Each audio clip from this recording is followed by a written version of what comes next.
amit-amit gitu ya, belum beruntung. Kan SNBP itu berdasarkan prestasi akademik rapor semester 1 sampai semester 5. Maka rapor semester 1 sampai semester 5 itu bisa digunakan untuk mendaftar SSU berdasarkan nilai rapor. Atau SSU tanpa tes, kalau adik-adik punya skor UTBK, maka skor UTBK itu juga bisa digunakan untuk mendaftar SSU tanpa tes.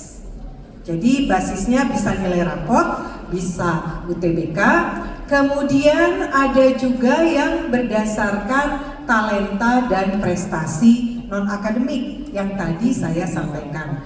Apakah kemudian dia punya rekam jejak karena pernah memenangkan Olimpiade Sains Nasional, atau dia punya prestasi di bidang olahraga, atau dia punya prestasi di bidang keagamaan atau seni.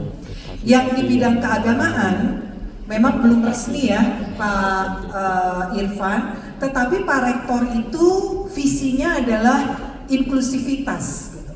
Jadi kalau beberapa perguruan tinggi negeri lain menerima jalur prestasi keagamaan itu untuk penghafal Al-Quran saja, ITB inginnya membuka kesempatan itu untuk juga penganut agama yang lain. Jadi kenapa kami belum secara resmi sampaikan? Karena kami masih butuh masukan.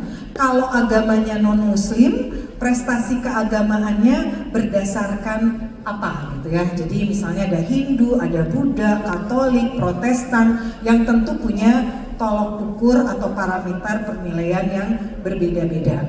Nah, kemudian juga kita punya amanat dari negara untuk menerima adik-adik mahasiswa berdasarkan afirmasi pendidikan dari daerah 3T, terluar,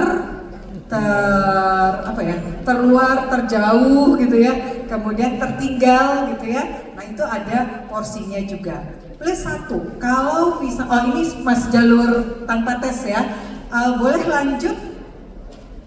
Oke. Nah, kalau ternyata misalnya gap year, tertinggal, tidak ikut UTBK, aduh prestasi akademik atau prestasi yang keagamaan, seni, nggak ada juga gitu.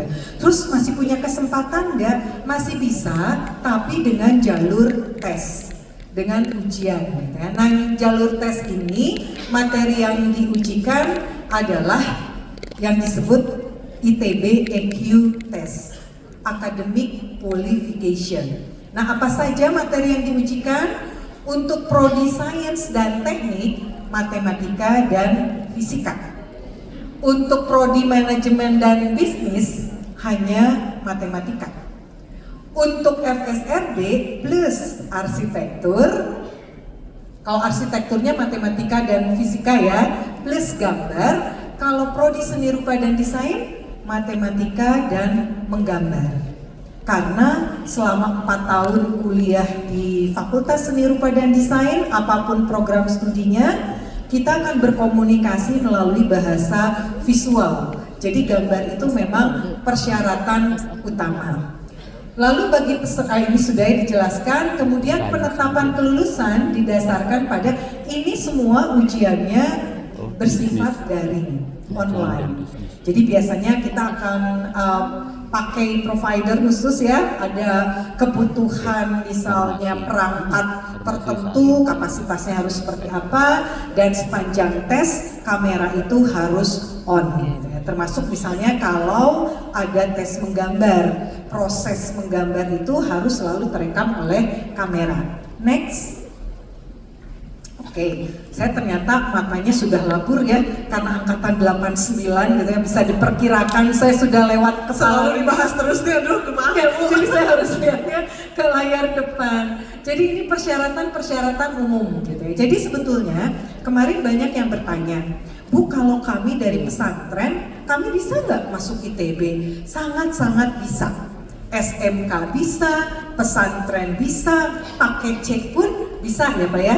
Tinggal nanti skemanya mana nih? yang kurang lebih cocok gitu ya, kurang lebih seperti itu. Kalau misalnya pakai C tentunya tidak bisa ikut SNBP karena SNBP itu datanya harus diinput oleh masing-masing sekolah. Tapi dia masih bisa ikut SNBT, SSU atau juga IUP. Ini persyaratan umumnya. Lulus pendidikan tingkat SMA, SMK, MA atau sederajat. Kalau saat ujian itu ijazahnya belum terbit, kebanyakan seperti itu ya Pak ya, karena kita masih butuh waktu untuk pencetakan ijazah, boleh sementara menggunakan surat keterangan lulus dari sekolah. Nanti ada batas waktu di mana kita akan merujuk pada informasi tentang kapan ijazah nasional itu selesai didistribusikan. Nanti di tanggal tertentu adik-adik orang tuanya mengingatkan supaya ijazah asli bisa di-scan dan dikumpulkan gitu ya. Kemudian tidak pernah dinyatakan lulus SNBP di perguruan tinggi negeri. Mungkin adik-adik lebih hafal ya bahwa kalau sudah diterima di SNBP, mau dia pilihan pertama maupun pilihan kedua, dia tidak boleh mendaftar di skema yang lain. Bahkan katanya di lock ya Pak Irfan ya, sampai 3 tahun. Saya sih paham mengapa itu terjadi, karena artinya pada saat dia diterima kemudian tidak memanfaatkan kesempatan itu, saya bisa berempati bahwa ada siswa lain yang semangatnya tinggi, betul-betul ingin masuk tapi tidak mendapatkan kesempatan karena tertutup oleh yang diterima, tapi kemudian tidak mengambil kesempatan tersebut gitu ya. Kemudian tidak memiliki kondisi buta warna total atau parsial untuk program studi tertentu.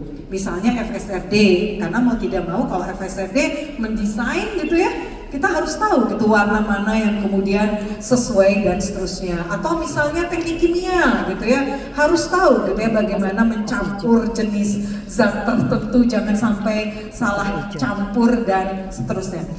Mas Imam sudah datang, boleh deh Bu dinaikkan ke panggung ya, Dinaikkan ke panggung supaya saya tertular selebgram.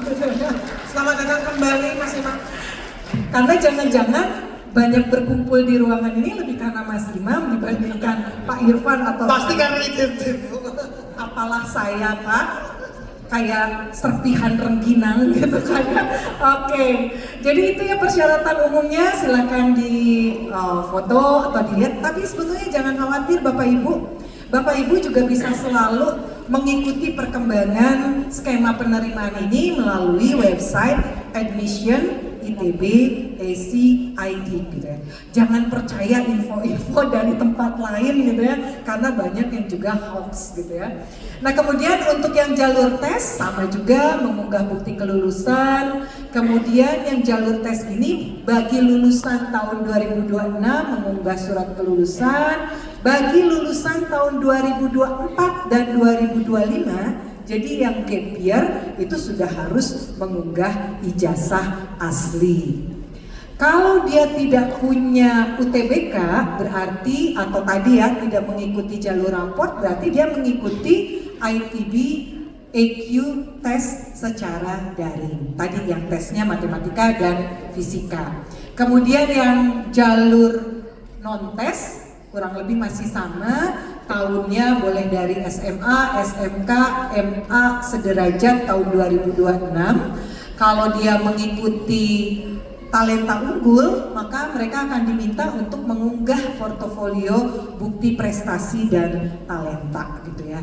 Jadi kalau misalnya punya prestasi di bidang seni selain sertifikasi, misalnya kejuaraan tingkat nasional, misalnya lomba poster nasional, lomba ilustrasi tingkat nasional atau internasional, itu juga diminta untuk mengunggah contoh-contoh atau portofolio karyanya. Kemudian untuk yang jalur talenta unggul ini diminta juga untuk mengunggah surat pernyataan motivation letter. Jadi motivasi adik-adik ini mau masuk ke ITB apa sih gitu? Inginkah adik-adik memberikan dampak untuk negeri kita tercinta gitu ya, seperti visinya ITB gitu, sebagai fourth generation university gitu ya. Jadi motivation leader-nya seperti apa? Ya tentu kita ingin sebanyak-banyaknya nanti keilmuan kita memberi manfaat bagi sebanyak-banyaknya orang. Amin ya, kurang lebih seperti itu. Nah nanti yang bagi peminat FSRD baru nanti ada portofolio. Kemudian juga bersedia mengikuti verifikasi atas portofolio bukti prestasi dan talenta. Jadi supaya kita yakin bahwa prestasi itu memang prestasi yang diperoleh karena kerja keras adik-adik. Next. Oke. Nah, ini ya beberapa bidang prestasi. Prestasi nilai rapor bisa dibuktikan portofolionya melalui kartu peserta SNBP 2026 dan surat rekomendasi dari kepala sekolah. Tapi kalau tidak salah kita menyarankan bahwa memang ITB itu jadi salah satu pilihan di SNBP-nya gitu ya. Jadi itu akan diutamakan. Jadi tidak harus jadi pilihan pertama. Boleh aja ya Pak ya?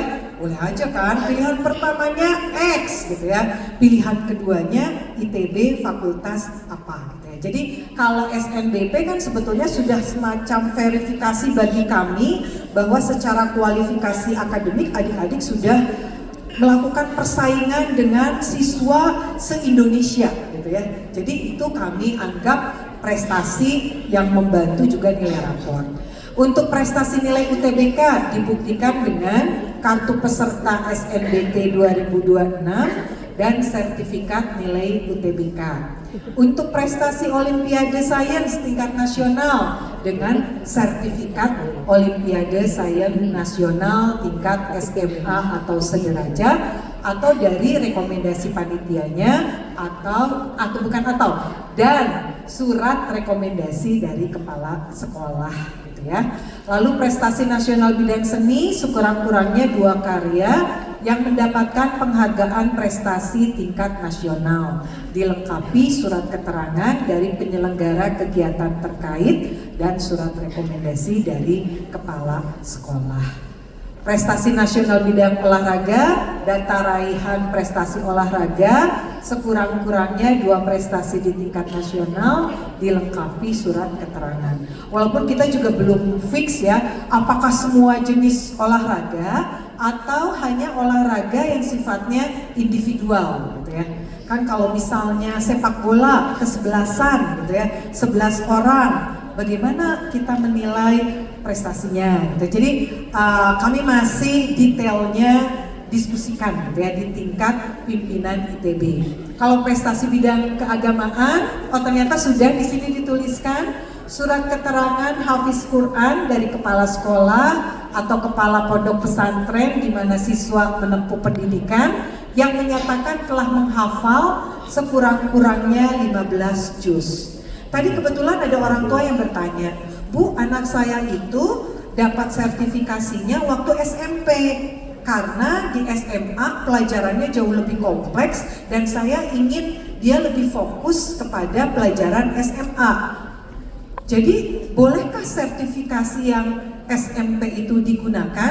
Saya sarankan melakukan sertifikasi ulang gitu. Jadi sertifikasinya tuh yang SMA juga gitu ya. Jadi bukan yang masa SMP gitu. Karena kan namanya daya ingat manusia ya. Makin banyak yang kita pelajari, makin banyak juga yang kita lupa kalau kita tidak selalu ulang gitu ya. Jadi kalau bisa harus yang terbaru ya, kurang lebih seperti itu.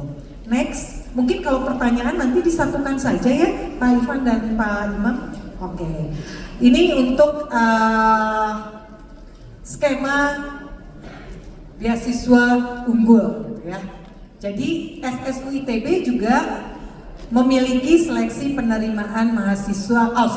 SSU itu adalah skema penerimaan mahasiswa di ITB yang sebetulnya tidak diperuntukkan untuk beasiswa gitu ya, atau untuk subsidi gitu ya. Jadi tanpa subsidi. Kecuali kalau putra-putri Bapak mengikuti tes dan nilainya sangat-sangat excellent, butuh bantuan ekonomi. baru itu nanti ada semacam apa ya, program beasiswa unggul. Jadi tetap memberikan bantuan bagi mahasiswa, calon mahasiswa yang memang excellent di bidang akademik dan non-akademik, tetapi memerlukan bantuan pembiayaan. Tentu ada persyaratannya ya Pak Irfan ya, tidak otomatis wah saya tidak mampu dikasih, enggak gitu. Karena kita menggunakan jalur SSU dan IUP itu juga untuk subsidi silang, untuk membantu adik-adik mahasiswa yang kurang mampu gitu ya. Jadi nanti ada subsidi silang. Kemudian prestasi calon mahasiswa dibuktikan salah satunya dengan capaian hasil seleksi yang baik dan ditawarkan pada SSU jalur non-tes dan SSU jalur tes. Dengan ketentuan akan ada beasiswa atau pembiayaan parsial bagi mahasiswa yang memenuhi syarat gitu ya. Jadi memang syaratnya agak berat karena memang SSU dan nanti Pak Irfan menjelaskan IUP itu tujuannya memang untuk subsidi silang. Next. Oke. Nah, ini bisa jadi tips and trick Ibu dan Bapak. Dicatat tanggal-tanggal pentingnya Ibu dan Bapak, karena dari perkiraan jadwal ini kita bisa tahu mana yang bisa kita ambil lebih dulu, mana yang kemudian kita bisa ambil kalau di satu gelombang kita belum beruntung ya. Yang pertama adalah SSU non-tes dengan nilai rapor. Itu akan dibuka pertama kali di gelombang SSU tanggal 1 sampai 17 April 2026. Walaupun nanti ada jalur lain yang membuka jauh lebih awal dibandingkan SSU. Kita tunggu nanti penjelasannya dari Pak Irfan. Nah, kalau ternyata wah nilai raport saya nggak terlalu oke ya, makanya saya nggak keterima SNBP, saya kurang percaya diri nih kalau pakai nilai raport. Nah, Bapak Ibu bisa berdiskusi dengan adik-adik atau putra-putrinya. Oke, kalau begitu saya mau ambil yang berikutnya nih, SSU tes tanggal 4 sampai 29 Mei. Saya mau coba aja ikut tesnya ITB. Siapa tahu nilai raport saya mungkin nggak sangat excellent, tapi kalau dikasih soal matematika dan fisika, saya yakin nilai saya bisa tinggi. Jadi kalau tidak lolos di SSU non-tes, bisa ikut SSU tes. Kalau tidak lolos di SSU tes, amit-amit ya Bapak dan Ibu, sebagai orang tua kan kita selalu mendoakan yang terbaik untuk putra-putri kita. Nah, kita bisa ambil kesempatan yang ketiga. Kesempatan yang ketiga SSU itu 26 Mei sampai 5 Juli 2026. Apakah putra-putri Ibu, Bapak, atau adik-adik mau ambilnya dengan nilai UTBK? Atau mau mendaftarnya dengan tes talenta tadi. Jadi SSU itu bisa 3 kesempatan yang dimanfaatkan ya, mulai dari nilai raport, apakah mengambil tes di ITB, atau kemudian ambil kesempatan ketiga itu yang 26 sampai 5 Juni dengan nilai UTBK atau dengan talenta unggul. Kira-kira seperti itu. Next. Oke. Kan kalau orang tua, saya juga orang tua dan saya PNS ya Bapak dan Ibu. Jadi salah satu pertimbangan ketika putra-putri saya sendiri akan kuliah, saya berhitung dulu dengan suami gitu ya. Mampu nggak kita, karena apa Bu? Apa Pak? Iya. Karena dulu kan anak saya pengen masuk SBM Pak. Terus SBM waktu itu biaya UKT-nya masih mahal, 25 juta. Walaupun kalau untuk putra-putri dosen dan tendik ada subsidi lah, jadi kita hanya membayar 60%. Tapi itu pun masih cukup mahal buat saya dosen PNS gitu ya. Jadi kami berhitung dulu. Nah, kurang lebih gambarannya seperti ini Bu, Bapak. Kalau saya nggak ngomongnya adik-adik, karena biasanya kalau adik-adik kalau udah soal uang, pokoknya saya mau kuliah. Orang tua yang harus berpikir keras dari mana sumber uang itu. Bagi anak-anak uang tuh kayak tinggal petik gitu ya di pohon, terkumpul aja sekolah gitu. Tapi buat orang tua itu PR gitu ya, karena bagaimanapun sebagai orang tua kita selalu ingin yang terbaik untuk putra-putri kita, dan bagaimanapun caranya selalu kita perjuangkan. Jadi kalau kita memilih fakultas atau sekolah di luar SBM, uang kuliah tunggal per semesternya adalah 12.500.000. Kalau SBM 14 juta. Ini lebih mending. SBM dulu 25 juta gitu kan ya. 25 juta. Aduh gitu kan. Lalu kalau untuk beasiswa, seleksi siswa unggul itu ada iuran pengembangan institusi. Disebutnya IPI. Bukan IV gitu ya, bukan IPI gitu ya, kayak orang Sunda gitu ya. IPI, iuran pengembangan institusi. Berapa besarannya? Besarannya sama semua 85 juta. Aduh kok kayak enteng ya ngomong 85 juta. Tapi 85 juta ini bisa dicicil dalam 6 semester. Jadi dalam 3 tahun, walaupun cicilan pertamanya akan dibebankan pada saat pendaftaran, yaitu 25 juta. Sisanya dibayarkan bersama UKT per semester itu 12 juta. Jadi kurang lebih UKT per semester 12 juta, matematika dan FIPA 12 juta 250.000, beda 250.000 juga lumayan ya buat bayar pulsa kan, buat internet gitu ya. Jadi ternyata agak berbeda 250.000, tapi cicilan IP-nya sama gitu ya. Jadi cicilan IP-nya sama 12 juta selama 5 semester, di awal 25 juta. Next. Harusnya sih selesai gitu. Program studinya sebetulnya program studinya sama dengan SNBP dan SNBT. Jadi rasanya saya nggak harus jelaskan ya, karena yang perlu detail nanti adalah program studi IUP, karena